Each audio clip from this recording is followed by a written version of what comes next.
Bonjour. Qu'est-ce que le flux du mouvement dans le domaine de l'effort?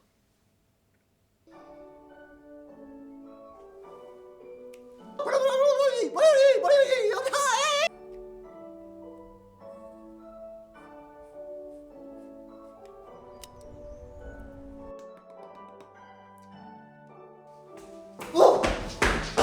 Yo! Il y en a qui travaillent. Pour chaque facteur de mouvement, Rudolf Laban reconnaît deux polarités. Pour le flux, il s'agit du flux libre et du flux condensé. Le flux libre, tel un robinet ouvert, tel un barrage dont on aurait fait sauter les ponts. Le flux condensé, tel un goutte à goutte, ou le robinet dont on maîtrise le fin débit. Le flux du mouvement observe et expérimente notre capacité à être traversé par le mouvement. Il n'est pas sans lien avec une source de vie originelle, quelque chose qui a trait au battement cardiaque, à la circulation sanguine. Tiens.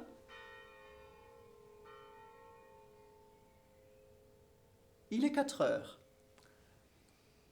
Le flux du mouvement, disais-je, se compose de deux polarités, le flux libre et le flux condensé. Attention, il ne s'agit pas de deux choses distinctes et opposées différentes. Il n'y a pas d'un côté le flux libre, de l'autre côté le flux condensé, mais toute une palette de nuances, un éventail qui va du flux le plus libre à notre capacité à maîtriser le débit du mouvement de manière la plus condensée, toute une palette.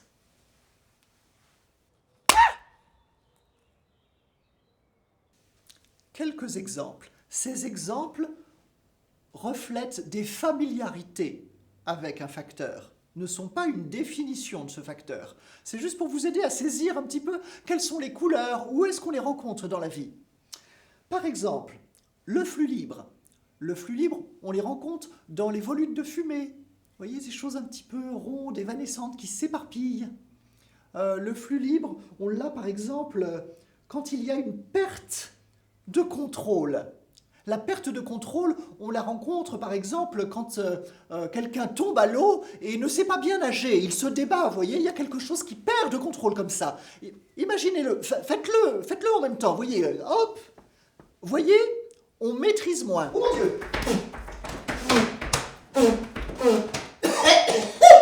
Un exemple de flux condensé, la couture. Lorsqu'il faut avec précision être capable de maîtriser la tension du fil, l'endroit où l'on pique, l'endroit où l'on récupère l'aiguille, toute cette attention d'orfèvre, l'orfèvrerie également, a fort à voir avec le flux condensé, tout cela colore ce territoire.